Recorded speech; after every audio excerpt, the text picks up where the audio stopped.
Okay, welcome back, family. So, today I want to talk to you about something that happened yesterday. So, a good friend of mine who I've known from school days, unfortunately,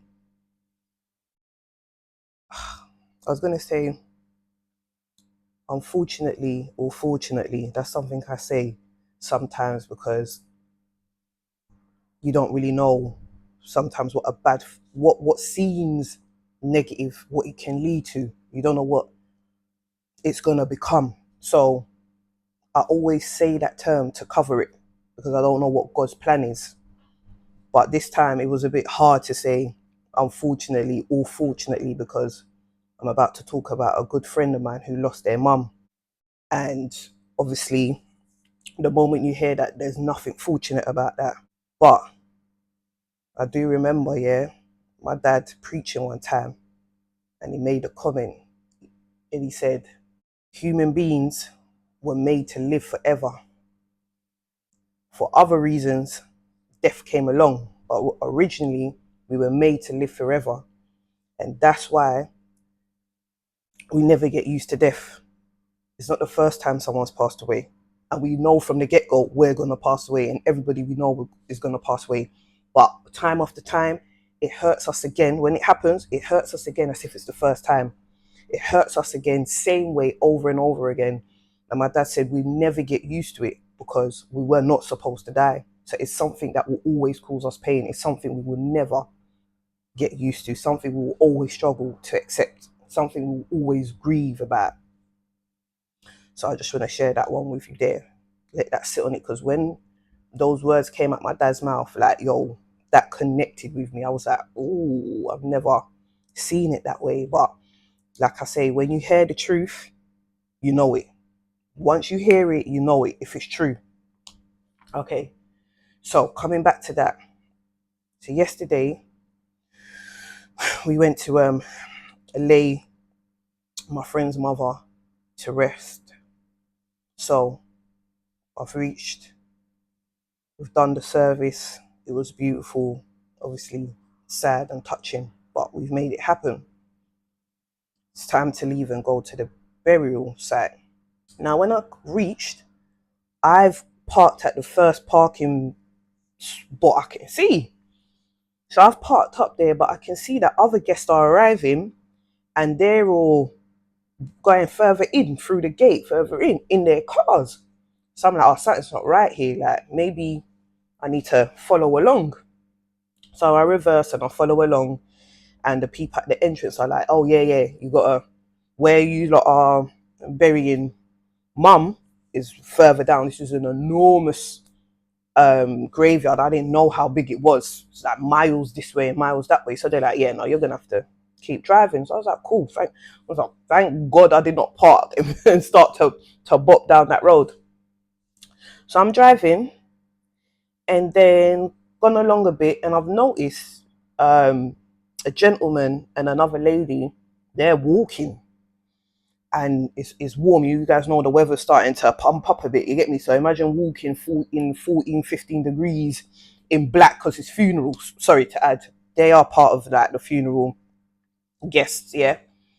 So I noticed them and I'm like, oh, that's a bit tough, because that would have been me. I guess that's what made me notice it, because obviously I almost parked in the wrong place and was going to bop just like them. So when I saw them and it stood out to me, I noticed it. So I'm going to continue. I'm continuing on. And then I'm like, maybe I should offer them a lift to jump in my car. But by the time I've gotten to them and I've had the idea, there's a car behind me. If I try stop and do all that, it's all a bit dramatic. So I kind of missed them, yeah? And I continued on.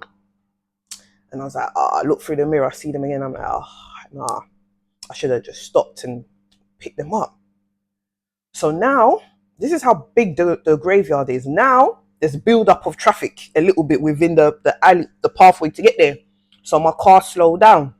So I said to myself, okay, if they can walk up fast enough and whilst I'm still in this traffic and they pass me, boom, I'm definitely going to be like, yo. Lo and behold, that's the case. So you can imagine how many cars are there and how big the graveyard is, to the point that they've managed to walk and catch up to me. So I just roll down my window and I'm like, yo, you lot, you want to get in my car? And the first they're like, and I'm like, yeah, you can get in my car. They're like, oh, okay, cool. I think obviously they clocked, okay, she must be from the funeral as well. So she's a stranger, but she's not that far. We're all going to the same place. So obviously I've got baby boy's car seat at the back. So I said, oh, one sit at the back, one come sit in the passenger side next to me, which they did. Hopped to the car. Oh, you're right. Yeah, yeah, I'm good. I'm good. I said, yeah, you're heading the same place. Yeah, I'm heading the same place. I was like, yeah, obviously I explained to them like I saw, and I was like, it's a bit peak, you like walking. I thought, what, let me offer you a lift if you're happy to get into my car. You understand? Because it's got to be mutual, innit? I can offer all I want, but if they don't want to accept, they don't want to accept. So there you go. Remember that. So the first thing I do before asking the name, I ask them how they know my bedroom's mum, like what's their connection in all of this. So they explain, and I get to know like, rah, they're closer to her and know her more than me. In fact, I never met her. So I'm going literally in my bedroom strength. I've never met his mum. So I asked them more. I'm like, tell me about her. Like, what was she like? So they start telling me about her. Oh, she was really, she was quite quiet, but she laughed a lot. She was helpful. She would be like the lady, like when our family needs like our passport being signed or something from the GP and all that, she would be like a, what do they call it? I forgot the word. But basically, she'll be that type of person to their family. And obviously that gives me flashbacks. I remember when you're young and your parents are trying to get you to go Ghana and you go sort out your passport, you go to this GP or this uncle. So when I heard that she was playing that role in their life, I was like, yeah, she was one of them. And then they just explained a little bit more, whatever, how their families basically grew up together and all that. So that was nice. Sister next to me is like, I recognize you. And I'm like, in my head, I know exactly where from. Sometimes I pull people's leg and I'm like, really? Where from? And I let them drag it out for like 5 minutes. Like, I'm not sure, but in my head, I know exactly where they know me from. Some people, it's just a different vibe. I just have that feeling. And I'm like, yeah, I'm Reva from Backchat. And they're like, oh my days. So the brother at the back's like, oh my God, I did think that. I was like, is that Reva? I'm like, yeah, it's me. So he's like, oh, wow, it's good to see you. I'm like, yeah, it's good to see you too. Then he briefly brings up like my new content. He's like, how you doing? Like, I've been seeing your videos. Like, is everything okay? Are you good? I'm like, yeah, I'm good. Everything's good. He's like, oh, it's all working out. It's all working out. But then there was the way he was asking me, and there was some two things he was saying. I realized I'm not sure if he'd actually watched it. So I said, have you actually watched the videos? He goes, no. He goes, like, I've seen the titles and they're just a bit heavy for me, so I haven't been prepared to watch it. And I said, no, I feel you. Like, even in one of my videos, I think it was part 5, I do say something like that. Like, don't just like watch the videos. Like, if you're not in a good headspace or whatever, just take your time. Like, when you're ready and you're in a good headspace, then watch the videos. You get me? It's not by force. So I said to him, yeah, I totally understand that, and it's good. It's good. That's good practice. Like, respect your mind, respect your body, respect everything. So the convo's progressing, and I'm now getting to know a little bit more about them. And they're okay now. So we've pulled up. Do you know what's so funny, guys? What the standstill traffic ended up being, we moved like a little bit forward. Then we realized what was happening was, because there's so many cars, people have started to park. So I was like, oh my days, guys, I'm so sorry. I basically picked you up where we were basically here. So we now got to park and then walk a little bit more down to the actual burial site. So that was kind of funny. So we laughed, we parked up, we get to the burial site. And then I said, well, after here, we're going to go to the reception. That's like a 20-minute drive away. Because they got to, from the service to the burial, they got there through Uber. So now, I guess they were going to do Uber again from the burial to the reception, which is like a 20-minute, 30-minute drive. So I said, okay, well, since that one basically was almost pointless, I'm happy to take you to the reception if you're going straight after here, because I will be. They said, yeah, we are. That would be great. I said, perfect. So we went to the burial place. They kind of trickled to their bit and I kind of trickled to my bit. So the aim of the game was, if we bump into each other again at the end, then yeah, I'm happy for you to join me. So the burial happened, was nice, it was beautiful, obviously difficult in many ways, but we made it happen, and I'm so proud of my brother. I'm so proud of him, like, yo, I'm proud of him. That guy, there's something about him, but he's yeah, I'm proud of him, man. So at the end, we link up. I said, okay, cool, let's roll. So we jump in my car again, we hit the road. And now, I don't know how the convo came up, but we start talking more about our lives and stuff. I came to realize they knew some 1, 2 people that I knew from back in the day. So we weren't gossiping, but we caught up about them because some significant things have happened with those people. So that conversation led us into deeper conversations. And so a point came where the gentleman at the back made a comment, and I said to him, "Oh, so were you born in Ghana and then came here?" He said, "Yeah. I came here when I was 7." Oh, I said, "Oh, okay." So I said, "Oh, yeah, that was a while ago. You get me? Like, I think I made a comment like, do you remember Ghana or something like that? Some comment like that, or is like UK your new home?" He said, "Dad," he goes, "I remember the very day I landed. Even though my man's older than me now," he said he remembers that day extremely vividly because of the shock. I was like, shocked? He said he was so shocked. I said, "Talk to me, what?" He said, "I basically didn't know I was coming." I was like, "Really?" He said, "Yeah. I just got like, packed the stuff, boom, boom, boom, ended up here. And then when I got here, that's when it was clear, like, you're never going back. You're never going back to what you know. He's never going back to his bedrooms, all of that."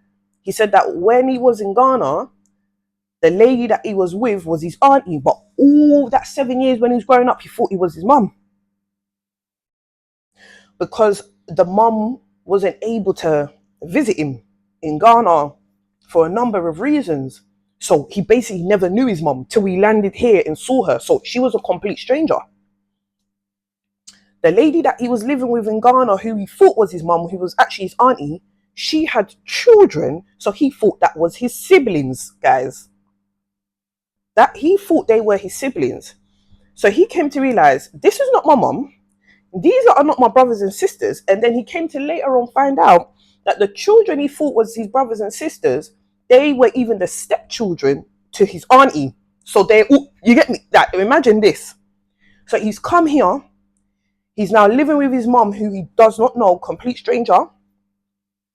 He's now living with his dad, who he basically also doesn't know, because the dad was able to visit him in Ghana once.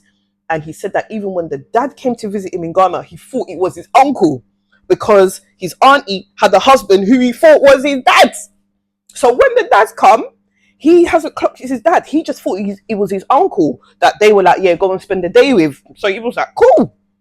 So he said when he got here and realized, I'm never going back to my family, never going back to my friends, never going back to what I know, i.e. school, culture, community, because we don't know Ghana is very different from here.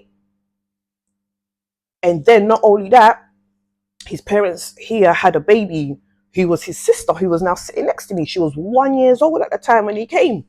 So he walked into a new family completely. And he said that shock really has had an impact. And he was like, he feels like with the Ghanaian parents, could be Africans, could be blacks, could be Asians too, could be anybody, I don't know.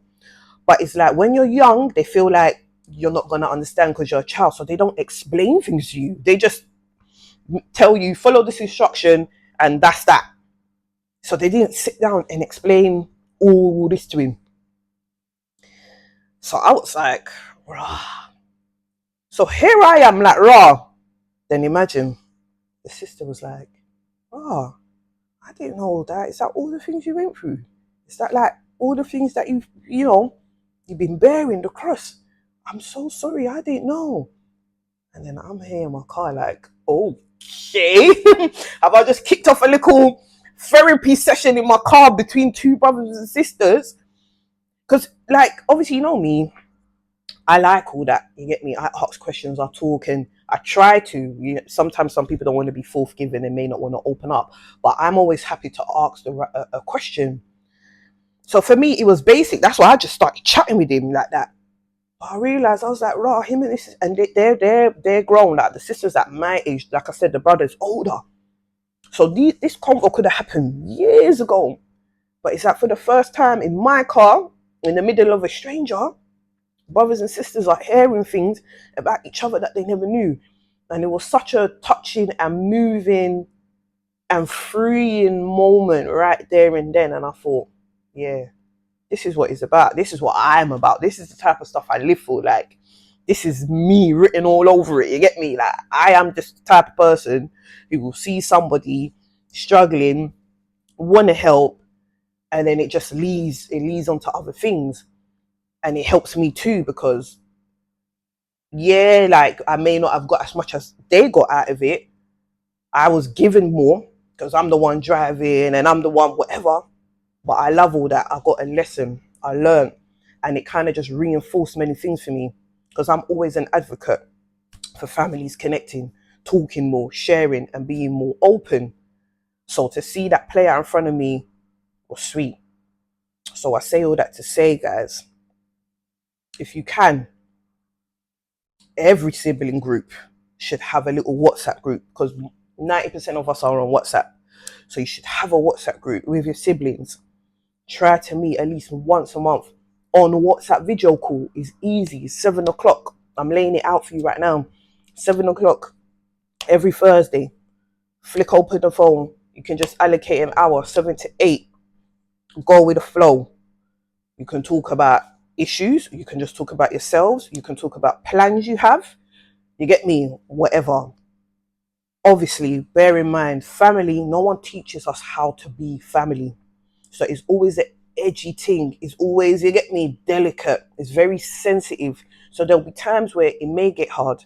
There'll be times where you guys might bicker a little bit. You might have some clashes. Like, be prepared for that.